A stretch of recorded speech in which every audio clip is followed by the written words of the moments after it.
Good morning everybody and welcome back to the channel. I've already had one false start and I'm hoping this ain't the shape of things to come. I got about 15 seconds into it, thankfully only 15 seconds, and the doorbell went, but it was a delivery so I can't complain at Maya barking the place down, which she did. She's here by the way, for those of you that are wondering how she's doing. She's absolutely fine now. There she is, bless her. Maya, give us a look. There you go. Morning to everybody from Maya. There we go, just reposition. Right, had a bit of a wobble earlier this week. I read, as you all may have done, that Scott, the lovely Scott, is cutting down on his videos. I think he's backing away from it significantly. He basically said that he doesn't get the same kick out of making the videos or doing the live streams as he used to do. It's become more of a job than, you know, a pleasure, and he's basically cutting it right back. He will only now be doing the occasional video and the very occasional sort of live stream. And as always, when somebody sort of drops off the perch, it always makes you think, oh, why am I doing this? You know what I get like occasionally, and I've only got to read something like that, and it's like, I don't know, I'm not sure anymore. But saying that, I had a little chat with Guy last night over Messenger, and he basically said not to. I was basically, what I told him was that I was thinking of going monthly with this, and he quite rightly said that will probably be more of a problem than doing it fortnightly, due to, you know, you'll have more comments, you'll have more to do. And basically just to keep it the way it is, which is exactly what I'm going to do. But obviously when you read that, you know, somebody that did loads of videos, I mean, he was always on there, live streams pretty much every week, and for him to say that he just doesn't enjoy it anymore, you have to wonder. But saying that, I looked at the comments that I copied and pasted from the last video, and as always that confirmed why I do it, because the comments you've left me are just absolutely phenomenal, and the questions and everything else, and that is why I do it, because I enjoy chatting with you guys and you guys seem to enjoy me doing it. So I'll say what I say every time this happens. I will carry on. I'm not going to be cutting it back to monthly. It was just an idea, for your benefit as much as mine, because sometimes these things do sort of tend to drag on a bit, but you guys don't seem to think so. So I'm just going to keep it exactly as it is, and I'm not going to mess about with it again. It will still be fortnightly, and that is that. So Scott, if you're watching, good luck with whatever it is you're doing instead of videos. It'll be nice to see you occasionally still sort of taking part in the videos and this, that and the other, but I do absolutely, totally, 100% get why you're doing what you're doing. It does get us all occasionally, and it does. You just take a step back from it and you think, I don't get the point of this anymore, and it does. But you know, you only need a little something to drag you back to reality, so to speak, and it was Guy. So thanks Guy for that. He's like my voice of reason, as Jason is. I'm sure he'd have given me the same advice had he have known what was going through my head, but it's not now, so nothing to worry about. So right, I've got loads of comments to get through, so I'll start with that. I've got my birthday haul to show off a little bit later, including a gift that literally blew my socks off. I could not believe it. It was incredible, the last thing I expected to get. So I'll be showing that off a bit later on. So I'll start with comments. As always, let's see, David, we'll start with David. My friend, a yellow food tuber. Start again, 4, 3, 2, 1. David says, my friend, a fellow YouTuber, James Millership, is a huge network release fan. There's a lot of them about. There's a lot of forums and groups basically dedicated to network product. I do keep seeing re-releases of certain TV series and films on a different label. I can't remember what it's called now, but I get the feeling that a lot of networks' back catalogue will be coming back again, in sort of Blu-ray and stuff like that. So we'll keep an eye on that. But I don't blame him. I love networks output, and I always did. I used to dread a sale coming on because I'd spend 50, 60, 70, over 100 quid sometimes, topping up on TV series that I've still not watched. So, have you ever seen the film Sid and Nancy? Yes, I have. Loved it. Absolutely loved it. When I first read about it, I wasn't sure whether Gary Oldman would be able to pull it off, but I needn't have worried. He was absolutely brilliant. Yes, it was a good movie. Very, very good movie. Alex Cox, who made Moviedrome, he directed that. So yeah, very, very good. Soundtrack was excellent. The film was good. I've not seen it for a number of years, so I wouldn't mind another look at that. Have you seen the Christopher Reeve documentary, and what are your thoughts on it? Heartbreaking. Absolutely heartbreaking. I mean, it's an incredible story. And the good thing about it was they didn't dwell too much on the accident, because it was, when I heard about it, it was like, oh, landed on his head. Jesus Christ, that was, oh. So, yeah, the documentary itself was absolutely brilliant, but oh my God, did it ever tug at the heartstrings. Not sure whether I'd watch it again. I've seen it the once, and I'm not sure whether I want to put myself through it again, but very, very good. Favourite John Williams film scores and favourite film composers? Well, there's a question. I've got some written down here. Film scores, obviously Star Wars, just brilliant. E.T., used to play it non-stop. I think I've still got it on vinyl upstairs somewhere.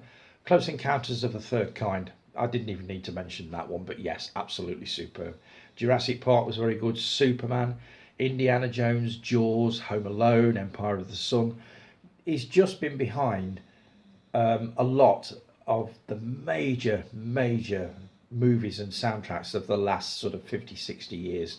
I can't fault the man. Other composers, Hans Zimmer for Gladiator, enjoyed the soundtrack to that. Vangelis for Chariots of Fire and Blade Runner, absolutely brilliant. Ennio Morricone, faultless. The Dollars Trilogy, my God, that man's output was just incredible. He's got so many sort of soundtracks behind him. I couldn't even keep track of them. John Barry, love John Barry. Somewhere in Time, The Deep was just a glorious soundtrack. The Bond movies, all brilliant. Out of Africa was good. Midnight Cowboy, that's quite a roll call of movies. Bernard Herrmann for Psycho, Taxi Driver, Jason and the Argonauts, believe it or not, Seventh Voyage of Sinbad, and Twisted Nerve with Hal Bennett and Hayley Mills. And the main theme from that was actually used in Kill Bill. Twisted Nerve was a really, really good movie, a British movie. It's one that I've not seen again for a long time, and I wouldn't mind another look, and I don't think Rob's ever seen it, so I would love to introduce him to that one sometime. But thanks for that, David, much appreciated, mate. Caroline, lovely to hear from you. How are you, sweetheart? I think I'd like Mr. Burton. His voice was just sublime. We were talking about Mr. Burton, the Toby Jones movie about the early life of Richard Burton and how he was mentored by a teacher to lose the Welsh accent, to pursue a career, sort of Shakespeare in the theatre and this, that and the other. Absolutely superb movie. And I was saying that the guy who played the young Richard Burton, after he lost the Welsh accent, the voice was just spot on. It was absolutely brilliant. So yeah, Caroline, you would absolutely love Mr. Burton. Grab hold of a copy if you can. Believe me, you won't be disappointed. So thanks for that. And it is lovely to hear from you, as always. Let's see, Chris. Morning, Chris. This is a mammoth comment. Here we go. Another awesome unboxing. What a beautiful set. I may have to make a purchase somewhere down the line. That would be Quatermass 2 that I did on the last one. They announced this week, Hammer, that The Curse of Frankenstein is being released in October on the same format, and it's got the same amount of extras and books and art cards and all sorts. I will be pre-ordering that for certain, 100%. And I can't see me stopping with it. I can see me carrying on with that, because if they're going to be releasing sort of Dracula, the other Frankenstein films, Plague of the Zombies, Quatermass and the Pit and all that, I'm going to want them on special edition. So all those DVDs that I've got upstairs of Hammer movies will eventually make it to the RSPCA shop. I guarantee you that, as these things are released. But yeah, the care and attention that's put into these box sets is just phenomenal. They're absolutely brilliant. So yeah, you would definitely not be disappointed with those box sets, Chris. I promise you. Oh, excuse me. He says, I've not been bothering with superhero films for some time, but I do love the Superman story, so may have to watch this one. I've heard both sides of the review scale, so need to make up my own mind on it. I'd be very curious to see what you think of it. I don't think Jason enjoyed it at all. I'm not sure Mark did. I really did. And I didn't think I was going to. I thought it was just going to be one of those movies that I'd get sort of half an hour into it and think, oh, this is why I've got superhero fatigue, is because the movies like this. But I really, really got on with it and thoroughly enjoyed it. It did have a kind of a Christopher Reeve sort of feel to it. I just thought it was really good. It is one that I would like to get on 4K. And I would also love to get the others, something to show you a bit later on that, by the way, including all the Christopher Reeve movies, Superman Returns, Man of Steel, I think was another one. Not sure I'm going to bother with Batman versus Superman and all these spin-off ones, because I think it can get a little bit much, but I certainly wouldn't mind the standalone Superman movies on either Blu-ray or 4K, so watch this space on that one. But I really enjoyed it, Chris. 4K versus Blu-ray. I'm going to slow down on my purchases. Main reason is my bank balance has took a major hit recently. But I'm with you on saying, why buy 4K when the Blu-ray is still a great watch? This is all I was saying. There's absolutely nothing wrong with 4K, but there's also nothing wrong with Blu-ray. And if I've got a movie like, oh God, I don't know, trying to pluck a title out of the air. I can't think of one, but a movie that's not sort of laden down with special effects and CGI and stuff like this, that looks perfectly acceptable on Blu-ray, I'm not going to be updating it to 4K. Only on recommendation from other people that it is an absolutely stunning transfer that stands head and shoulders above the Blu-ray, then I might consider it. Or classics like Saturday Night Fever and Close Encounters, which I've already got, Star Wars, etc. But any others, I can perfectly happily live with the Blu-ray. So yeah, I'm totally with you on that. And you say, now there are 4K movies out there that are night and day better than the Blu-ray. But there are some where the visuals are only slightly better, and some where you would only notice the difference if you played them side by side, which no one is going to do. I'm going to stick with my original reason for buying 4Ks, and that's for nostalgia and special effects purposes, as well as amazing restorations, which is basically what I've just said. So yeah, totally with you on that, Chris. We'll consider that a work in progress for both of us. The only one I'm looking at the moment seriously is that Curse of Frankenstein one that I was just talking about. I've not noticed, as I've said before, anything coming out on 4K before Christmas that sort of leaps out of the screen and says you've got to have that. I even struggled with birthday presents. Rob was bugging me for weeks about, what do you want, what do you want? And it's like, I honestly don't know. And I had to go on HMV site and go through all of the 4Ks and Blu-rays just to find sort of 7, 8 or 9 that I could safely say I want those, but preferably not ones that I've already got on a different format. But you'll see what I came up with later on, or what Rob came up with, I should say.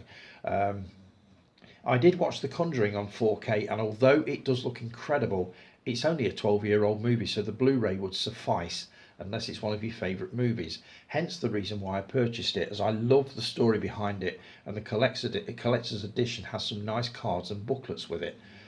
You know, box sets are great, absolutely brilliant, so long as you do get, as you say, value for money with the bits that you get with it. I think a lot of them, they re-release them on so-called box sets. The special features are pretty much the same as you had on the VHS, on the DVD and the Blu-ray, So that doesn't make it worth them picking up. And then you'll get something like, half a dozen art cards, and it's like, this is 20 quid more than the Blu-ray. So no, I'm not going to be doing that. So yet again, Chris, totally with you on that one. On the subject of documentaries, I'm a massive fan of the In Search Of documentaries, especially In Search of Darkness 1, 2 and 3. There are 3 of them. There are still more to come out in that series, concentrating on slasher and certain years, but they're so expensive on Blu-ray, I just can't justify the spend until they drop in price, even though you do get 4 to 6 hours worth of viewing. I've yet to watch any of these. They're on Shudder, which I subscribe to. There'd be a lovely collection to have, because it's only the length of them that's put me off, but I could probably watch half an hour a week or something and get away with it. But they are supposed to be the ultimate sort of talking head documentary concerning slasher movies of the 80s. I mean, it was just the best era for that movie. And the early 80s, my God, I saw so many classics at the cinema. The Funhouse, My Bloody Valentine, Rosemary's Killer.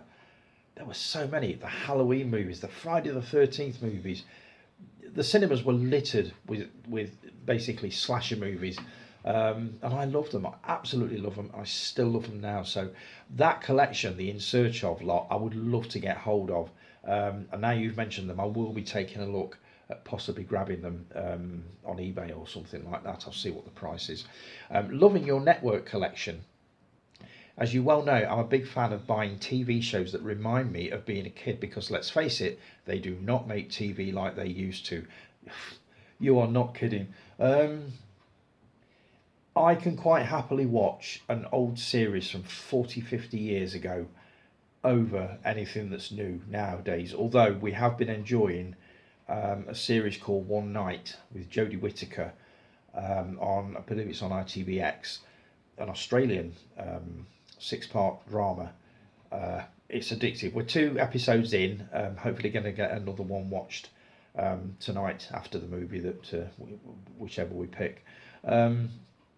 But yeah, I love ITVX for its retro TV series like Thunderbirds, Stingray. There are a couple of Jerry Anderson documentaries on there, UFO, Grange Hill's on there. There's all sorts, and I would quite happily watch any of those over anything nowadays. So yeah, completely with you on that one as well. Another good collection is replay DVDs. I have Quantum Leap, Knight Rider, and the A-Team.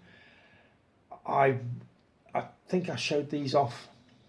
I forgot to bring them down. I've actually got the A-Team, I've got Battlestar Galactica, I've got Knight Rider, and I believe Airwolf. I'm not sure whether they're all from replay, but they are all sort of a 80s American TV series. So the A-Team I've watched about 3 episodes of, and I'm really enjoying it. I don't know why it took me so long to catch up with it. I didn't watch it in the 80s. I don't know why. Not sure, but I did not catch it in the 80s. But I love it now. Absolutely love it. The 3 episodes I've watched, yeah, I will be watching more, and I will be catching up with. I think I've got Quantum Leap as well, season 1. I'm sure I have. So yeah, it's a good label, definitely. In fact, you're making me want to spend even more money and take a look at some other titles, so I can sit here and watch things from the past rather than deal with the future. A man after my own heart. It's true. It was a more innocent time. It was a better time, a much better time. I don't like the way things are nowadays, but that's probably just me being an old curmudgeon. But as you say, these series take you back to a time when your only real responsibility was finding out when the next episode of whatever was on. So yeah, completely with you on that one as well, mate.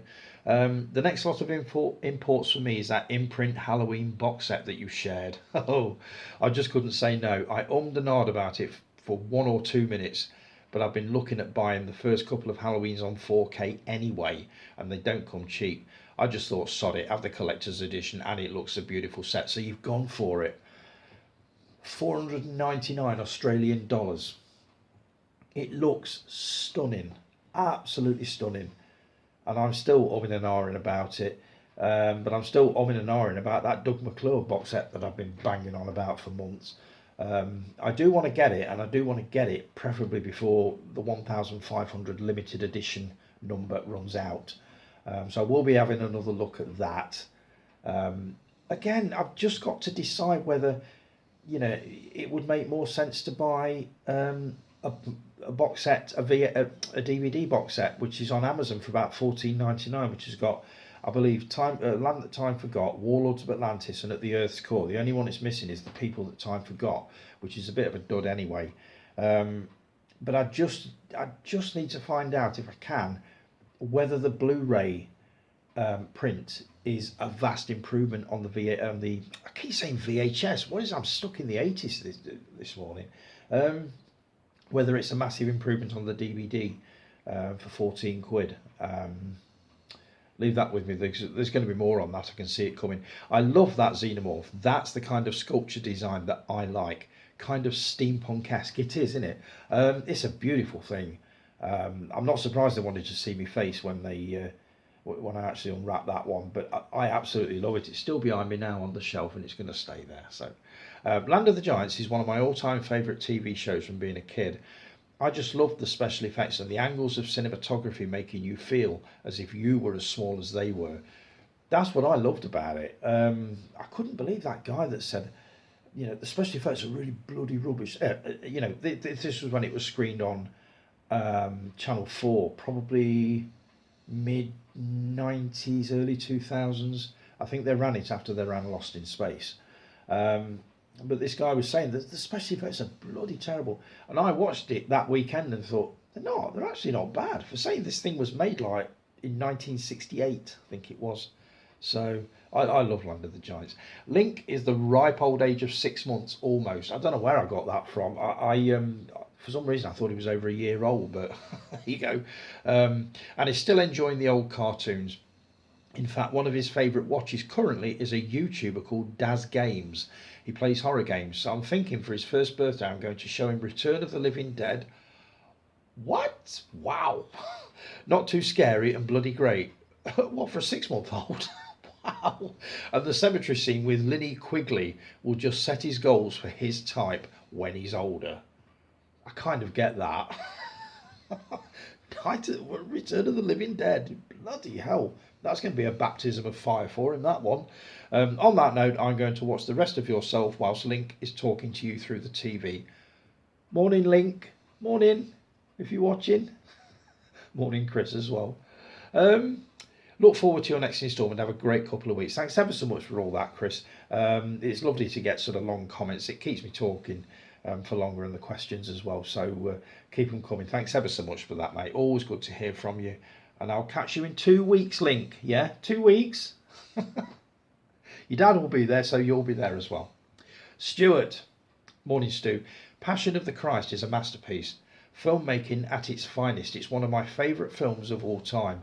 Jim Caviezel's performance as Jesus is mind-blowingly good. The score is incredible as well. I don't doubt any of that. My issue is with the searing violence contained within it. And I don't know because I've never seen it. I know there is a sequence with a whip with fish hooks on the end of it. I can't even think of that. And there is another sequence I know where they have to dislocate his shoulder to get him on the cross. No, just no. I will get round to it. I've got to have my brave head on for when I do it, but I will get round to it at some point, as well as Apocalypto, which is another one I think I'm going to have issues with, another Mel Gibson directed movie. But his performance and the score, not the issue, Stu. Not at all. Tony's rants, that would be fantastic, mate. People keep on at me about this. I'll have to try it sometime. I do tend to rant a bit about things that irritate me.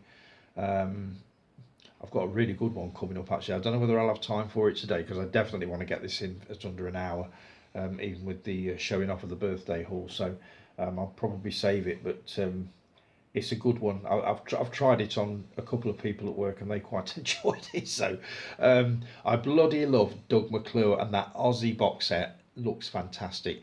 It is easy to buy. Is it easy to... 4, 3, 2, fucking 1. Is it easy to buy from Imprint Australia? Never bought anything from that far away and with different currency, etc. It's surprisingly easy. All you need to do is find a currency converter put the Australia amount in to that, and it will convert it to British currency, which will tell you how much it actually is in British currency, because it sounds a lot in Australian, but what you've got to look at is it's a lot less on British. And you literally just place your order. I think I've got a funny feeling I paid for it on PayPal, so I didn't even have to answer, sort of enter address details on, because it was all done by PayPal. I'm sure it was, but it is surprisingly easy. The difficult bit is the weight, but even that, I believe that Capricorn 1 box set that I got must be 6 months ago. I think it only took about probably a week, slightly longer, which is phenomenal for a country that is literally the other side of the world. So it is surprisingly easy, Stu. Give it a go. Just take your time with it, like I did. But I'm fairly sure they accept PayPal, which cuts out most of the sort of fannying about with, address details and postcodes and all this sort of thing. So I'd recommend it, definitely. And they've got one hell of a catalogue. One hell of a catalogue. Who knows, you may beat me to the Doug McClure box set. And if you do, you can tell me what the transfer is like before I do it. Clark Gable, sod it, mate, leave it in, shows you human. Yeah, this was me. What were we talking about? It was Clark. Oh, Superman, wasn't it? That was it. And I was saying that I liked the new Superman movie, and especially the exchanges in dialogue between Lois Lane and Clark Gable instead of Clark Kent. Twat. So yeah, Hollyoaks and all that shite, classic. That's another of my little rants. I can't remember what we were on about then either. It was something to do with reality TV probably, or kids TV. I think we were basically saying that kids nowadays, the only thing they've got is stuff like bloody Hollyoaks and Love Island and all this tripe.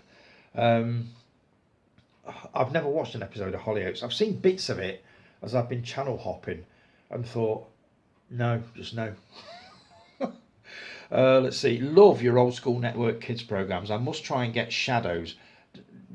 Don't think I remember them. I don't think I remember it. See you in 2 weeks, mate. It's not going well this morning. I don't know why, but it's not. Yeah, Shadows, classic series. This is when I think this is when we were talking about it actually. We were talking about Hollyoaks. This is when kids' TV programs didn't talk down to kids. They treated them like adults, and that's, I think, where the Hollyoaks remark came from. So thanks for that, Stu, much appreciated, mate. Always good to hear from you. Ollie, morning, Ol. Good morning, Tony. It feels like it's been a while since I left a comment. Life just sometimes gets in the way, but I hope all is well with you. It's not too bad at the moment, mate, actually, thank you. Been on holiday in Spain for the last week, still another week to go. Oh, lucky you. I've watched quite a few 90s films whilst I've been away. I watched Class Action with Gene Hackman the other day, which was great, and has a great use of Simply Red at the end. I love that kind of thing. Do you have a personal favourite ending with a specific song played? I do love a good needle drop, I've got to admit. Not just at the end of a movie, but during the movie. Some of my favourites I've got them written down here. Breaking Glass with Hazel O'Connor, Will You at the end. Perfect. Times Square. Sam will know this one because I sent him a copy of this because I got it on... did I get it on DVD? Must have done on Blu-ray or something like that. But there's a song at the end of that called Help Me by Robin Gibb, one of the Bee Gees, and Marcella Detroit, who was part of Shakespeare's Sister. Cracking track. Saturday Night Fever, obviously. How Deep Is Your Love at the end by the Bee Gees. The Breakfast Club. Don't You Forget About Me by Simple Minds at the end. 9 to 5 by Dolly Parton on the beginning and the end of the movie. Harold and Maude was a cracking film. And the track at the end of that is If You Want to Sing Out by Cat Stevens. The whole soundtrack was by Cat Stevens and it was wonderful. Local Hero, Going Home by Mark Knopfler. Brilliant film, brilliant soundtrack. Melody, Mark Lester and Tracy Hyde. Teach Your Children by Crosby, Stills and Nash was at the end of that one. Brilliant. The Jazz Singer, Hello by Neil Diamond. Superb. An American Werewolf in London, Blue Moon by the Marcells. Excellent.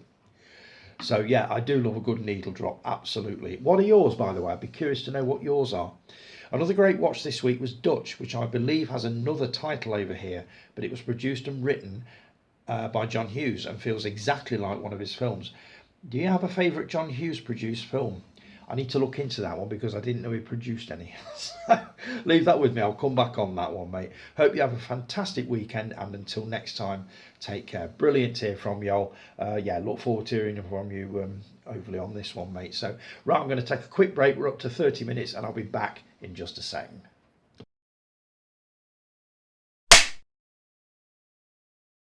And we're back. I don't know whether you noticed or not, but in the first half, the dreaded stammer, has started to creep in a little bit. It does worry me a little bit, and that's one of the main reasons. Occasionally, I get these little wobbles and thinking, "Why am I even doing this? I can't even talk properly." So, but I'm not going to overreact to it. I'm going to slow things down just a little bit, and hopefully, still bring this in nicely under an hour. So let's see how we go. Mark, morning, Mark. Good morning, Captain. I tried watching Superman yesterday. I managed 35 minutes. What a load of bollocks that was. I had a funny feeling you wouldn't like it. I enjoyed it. I thoroughly enjoyed it, but it's definitely not to everybody's taste. It's been a really divisive movie. However, the F1 movie I enjoyed very much. One of the best films I've seen this year. I'm looking forward to taking that one in. I've heard Brad Pitt is absolutely superb, and it's a real typical popcorn movie. And you know what? You don't want serious films all the time. You just want something that you can have a bit of fun with. So yes, I will be taking F1 in, definitely. Over the Top, I'd never seen up until a couple of months ago, but it's an enjoyable film, one I definitely watch again. And it's a movie that's getting a lot of appreciation now from people who've never seen it before. I remember it coming into the video shop. I'm sure that was one of the first ones that came in when I started working there. And it was never in. It was always out up until about 2, 3 months after, and then it just sat there and gathered dust. And it just never appealed to me. I don't know why, it just didn't. But now, I think Chris has watched it in 4K. You've watched it and enjoyed it. I'm fairly sure Jason's seen it. So I think it's time I try to dig a copy of that one out and take a look and see what I think. I get the feeling I'm really going to enjoy it, but we shall see. Unbroken and The Railwayman are excellent films. Stop being a fanny and get them watched. I was a little bit concerned about the torture scenes, but do you know what? I'm going to have to give them a go. The Railwayman for sure, because I just love the whole idea behind it.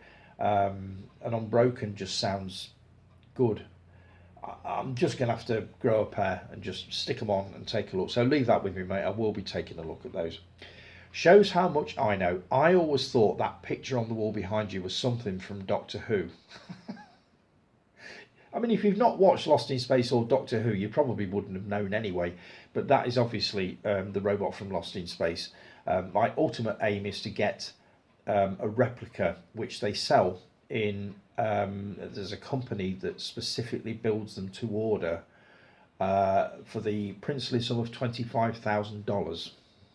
So it's not cheap, but my ultimate aim is if I can ever afford to get one, if I come into a load of money or whatever, that will be one of the first things I'd get, and it will literally be standing behind me, definitely.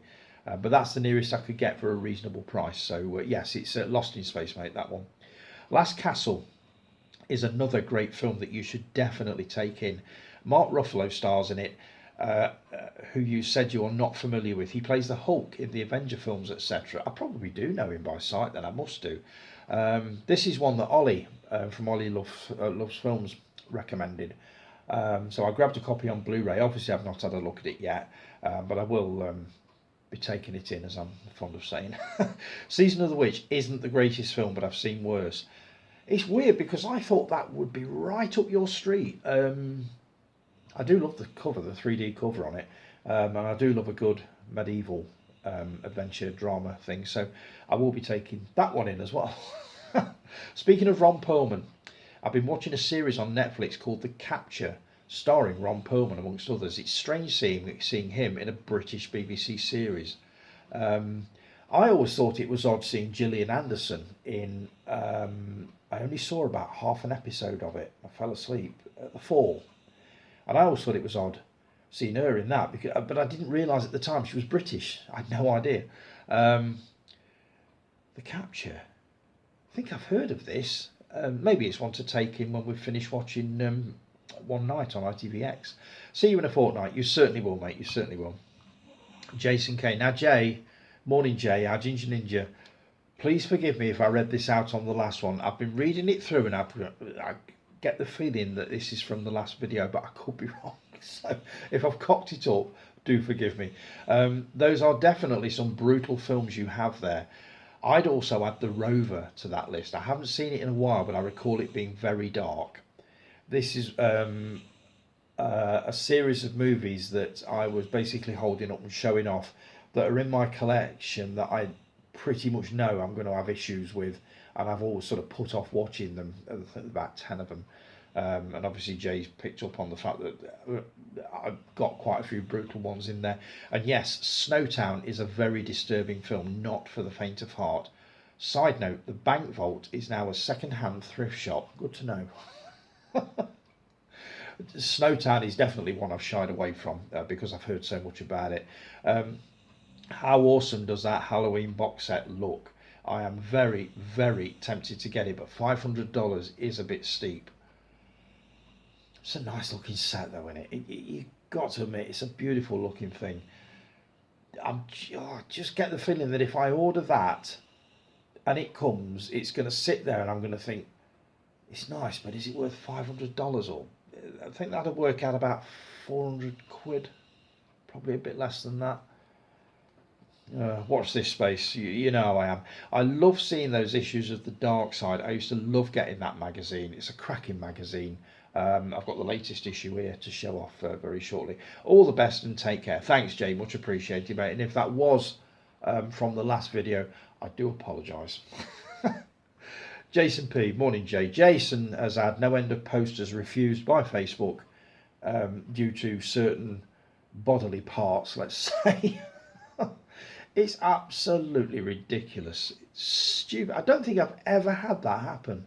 Not as I'm aware of, anyway. And you said, and this is the bastard reason I'm stopping with the threads. 3 of these posters have legs on. So fuck knows. Legs? Facebook has an issue with legs, apparently. Anyway, on to the comment. Good morning, Tony. Great vid as per. Cheers, Jay. Cheers, Jay. Let's start with the piss takes, as we always do. I always start with piss takes. Clark Gable. Yeah, we've done that one. Spice Girls. Yeah, I'll let you have that one. And Parents Guide, for fuck's sake. Parents Guide. Do you know what? All it does is it puts my mind at rest that what I'm about to put on, I'm not going to be sort of seriously disturbed by or come away from it thinking, I can't unsee that now. That's the only reason I go on it. And I don't do it with every film. It's only one, I think the last one I did it was Bring Her Back. And believe it or not, it did help me to get through it because I kind of expected what was coming. So it will never stop, I'll tell you now. The Parents Guide is there for me. Not for anybody else, it's just for me. Right, let's go. Unbroken and Railwayman, oh here we go again, are both excellent films. Seen them both about 3 times each. Yes, there are torturing scenes in it, or in them, but this actually happened. You've seen Midnight Express, so you know the drill. That's very true, actually. Yes, I have seen Midnight Express. I love Midnight Express, and I still now, nearly 50 years on, find certain scenes difficult to watch. The beating of the soles of the feet with a baseball bat was just awful. That guy getting his tongue bitten out was just... But yeah, if I can get through Midnight Express, and I have seen it a few times, I don't think I'll have too much of an issue with Unbroken and Railwayman, but I shall let you know. Last Castle is also a good film. Please tell me you've seen Brubaker too. I have, but a long time ago. I'll tell you when it was. It was when it was on the magnetic video label with the cardboard slip cases. Do you remember those on VHS? That's the last time I saw Brubaker. So I definitely wouldn't mind another look at it, but I do remember it being a really, really good film. French film, 400 Blows. Here we go. I put that on to watch, quite disappointed as half an hour in I realised it's not what I thought it was, so it went off. 400 blows. I'd be lying if it hadn't crossed my mind at some time in the past, but yeah, not really your film, Jay. I'm glad you enjoyed the first impression thread for as long as it lasted. I was fed up of having to keep editing posters and editing Elizabeth Shue's legs. Oh, it was hers, was it? Was the final straw, so I knocked it on the head. Like I say, I've never had an issue with that ever. I think I've had posts taken down before, but no explanation for it. But I don't think it was ever posters, so they've got it in for you by the sound of it. X is an excellent movie, which I recorded our film for last year, watched it and thought it was brilliant, so ordered the Blu-ray straight away. I also had to buy the tin poster of it, that it looks so retro. Oh, I'll have to have a look at that. Pearl was just very clever, and Maxine is a typical 80s style movie. All three films have the graphics of when the film is set, and to have Mia Goth play Maxine in all three movies is just great. I've heard it's an outstanding trilogy. X and Pearl were both released in 2022. X was in the process of being written when COVID hit, so he wrote Pearl straight after. Pearl is a prequel, so put that bloody phone down and concentrate. I'm sure Pearl is on Netflix too. I've got them all on Blu-ray, mate. This was when I was going through me buy everything that rather than download or watch on Netflix, just buy it on Blu-ray. I don't do that now as much.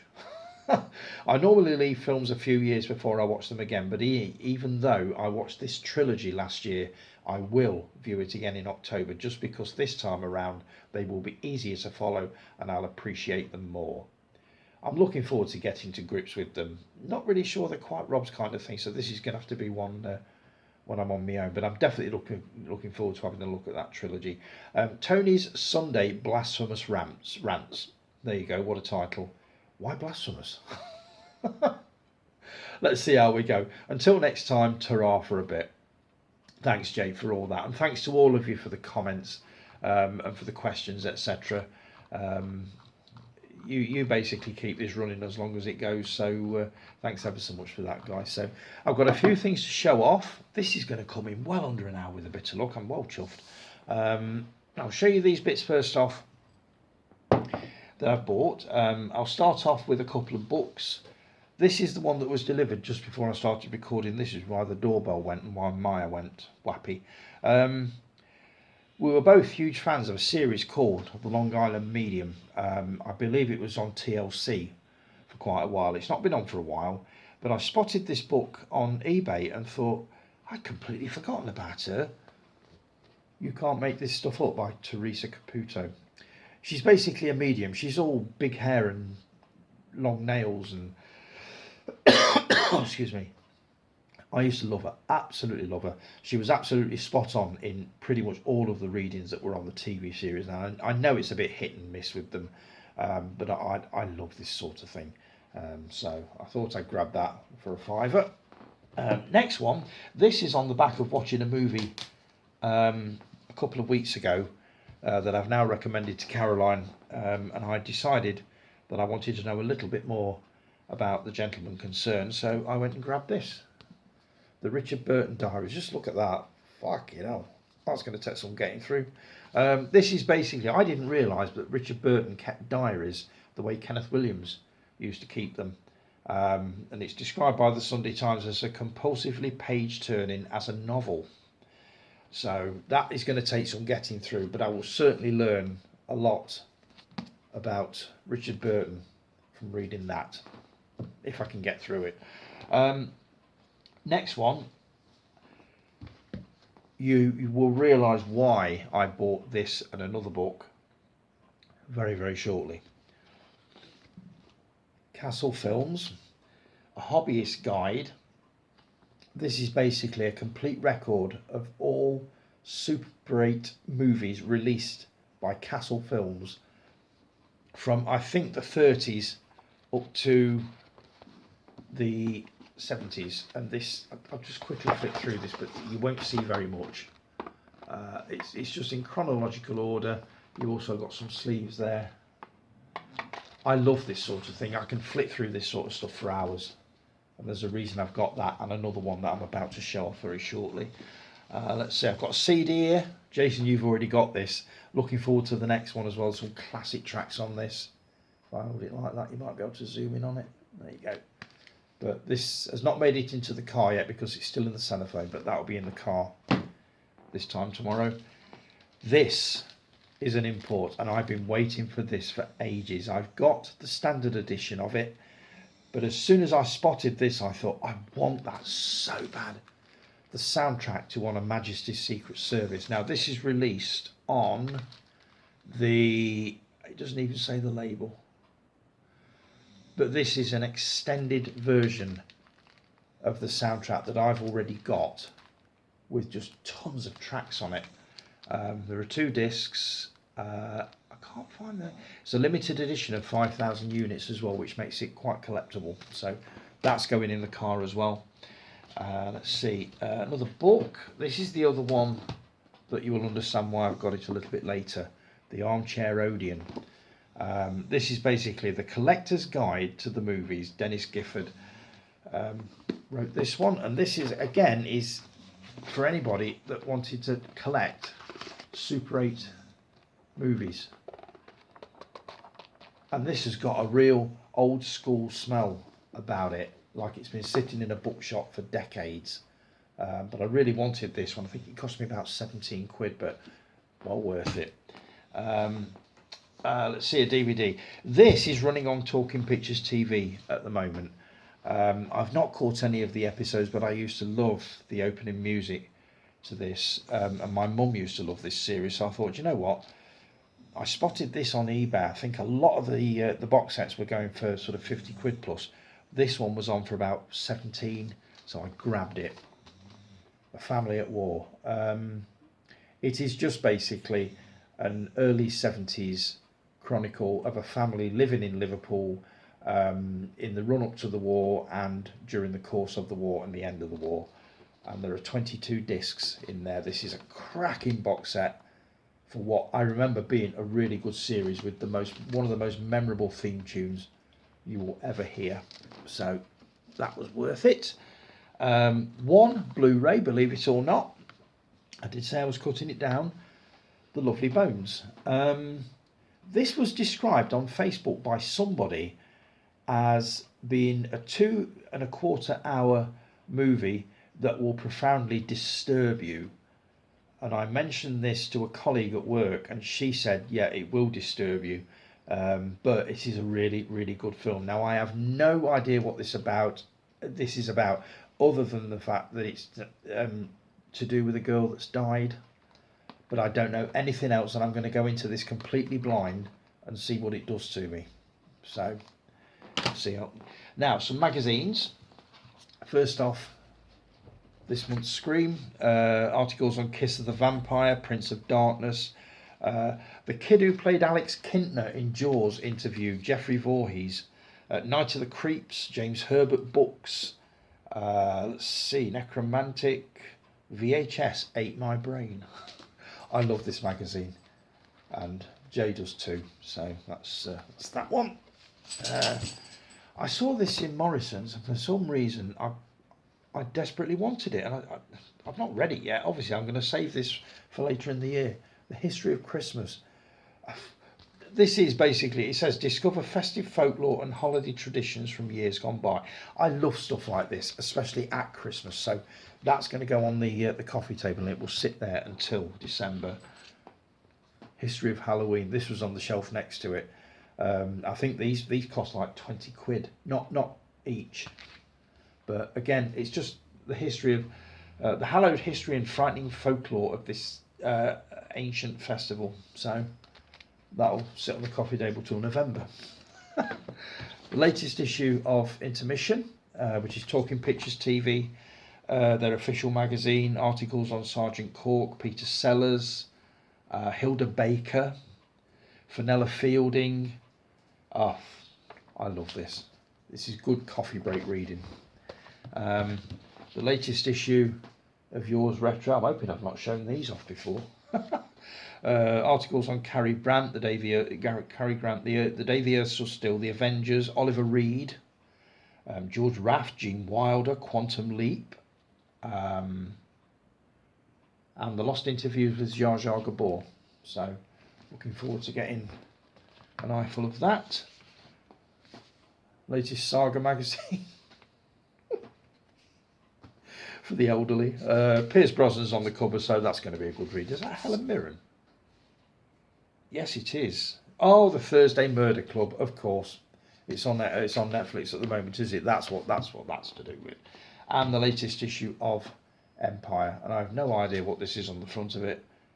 I'm guessing this is the Running Man. Yeah. So, and it'll obviously have all sorts of other reviews in there as well. Only Murders in the Building. That's supposed to be quite a good series, Starbird. Right, the birthday haul. This is the bit you've all been waiting for. Let's see, I've got 10 minutes to get through this. First thing I got, some novelty ankle lounge socks with a director's clapperboard on them. Do not disturb. I've not worn them yet because they're still in the pack, obviously, but this was my team leader that bought this, so thanks for that, Shell. She also bought me, she knows I love this sort of stuff, 100 all-time favourite movies of the 21st century, 20th century even. This is just a brilliant book to flip through.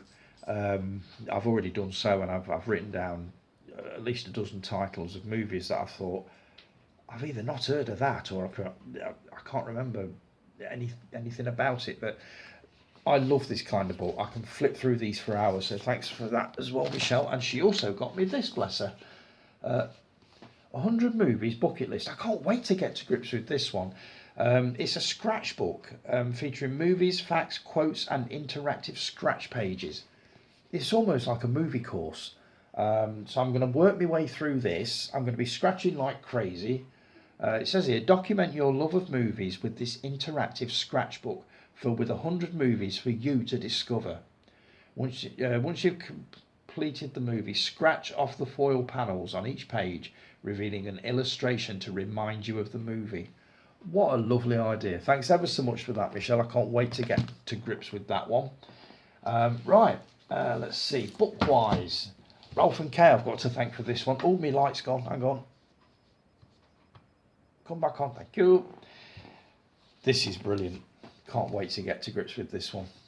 Quentin Tarantino, the iconic filmmaker, and his work, written by Ian Nathan, who does a series on Sky Arts called, I think it's Directors or The Directors or something like that. But he does a lot of movie-related stuff on Sky Arts, so this is going to be a cracking read. And it's all in this lovely case. That's the actual book. Do a quick flip through, I suppose. Here we go. So as I'm watching the time, there we go. This is basically from the beginning of Tarantino's career up to I think The Hateful Eight, but I'm not sure. Let's see. Once Upon a Time in Hollywood. So it is bang up to date. So thanks for that, guys. Much appreciated. Rob. I gave him a list of, well, basically, it should be 10. Here we go. Dog's off on one now. Calm down. Oh, for fuck's sake. Here we go. I'll try and work my way through it because I can't stop now.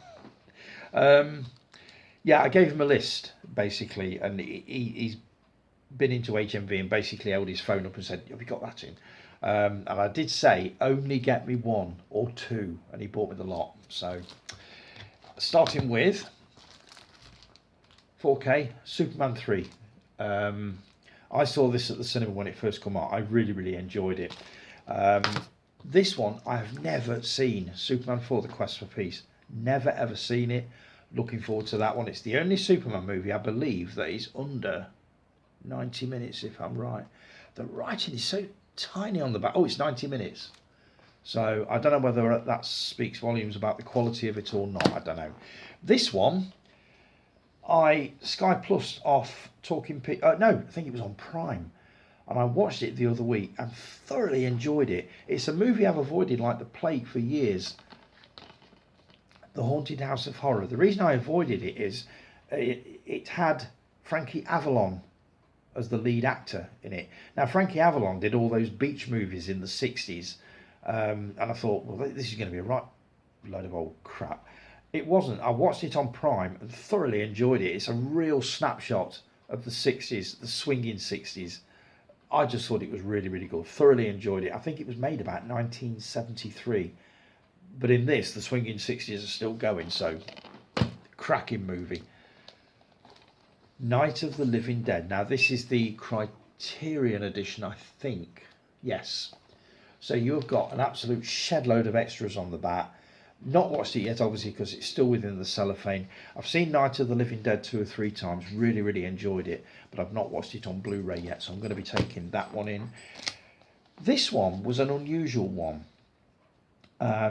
I think, watching from the trailer, which I saw a month or two back when this was first announced, it looks like an Italian version of Scum. It's called Shoeshine. I know nothing about it. Vittorio De Sica, so that's obviously the director. As I say, from the trailer, it looks like a sort of a 40s Italian version of Scum, because I believe it's set in a young offenders institution for part of it. Don't know anything more about it, but I'm really looking forward to watching that. I love a bit of Italian drama. This one I've seen many times. Absolutely love it. I've not got it on Blu-ray. The most I've got it for on is DVD. And I absolutely love this movie. Now, this is the theatrical cut, which is longer than the director's cut, but they reckon it's absolutely beautiful. And apparently it's a stunning transfer. So I'm looking forward to watching this for the first time in a long time, very, very shortly. This was a recommendation from Chris. I think you mentioned that the transfer on this on 4K was absolutely amazing. So I stuck it on my list and I got it. Spartacus with Kirk Douglas, Tony Curtis, Laurence Olivier, Peter Ustinov, Charles Lawton, Gene Simmons. What a movie. I have seen it a couple of times. It's a long film, but I bet this is going to look absolutely gorgeous on 4K. So that's another one I can't wait to have a look at. And this one, I haven't seen this for years. This is the 4K box set of Dawn of the Dead. And this has got 3 different cuts of the movie. You've got the theatrical cut, the extended cut, which was screened at Cannes, and the Argento cut. And they're all different lengths. I just can't wait to get to grips with it. There is a shed load of extras on there. I'll hold it up like that in case you want to freeze frame it. But I love Dawn of the Dead, and I especially love the little quirky little tune right at the end, which Callie uses as the outro music of Miss Violet's Underworld. I absolutely love it. So really looking forward to watching this again for the first time in a while. Right, I've got about 4 minutes to get this in, but this is one I wish I'd have unwrapped on camera, because my reaction to this when I saw what it was, I was peeling the paper off and I saw what was printed on the box, and Rob was sitting at the other end of the sofa and I went, no way. He went, what? And I turned it round and he says, is that what it is? I says, no, it won't be what it is. It's just the box they've used to put it in. And guess what? It is what it is.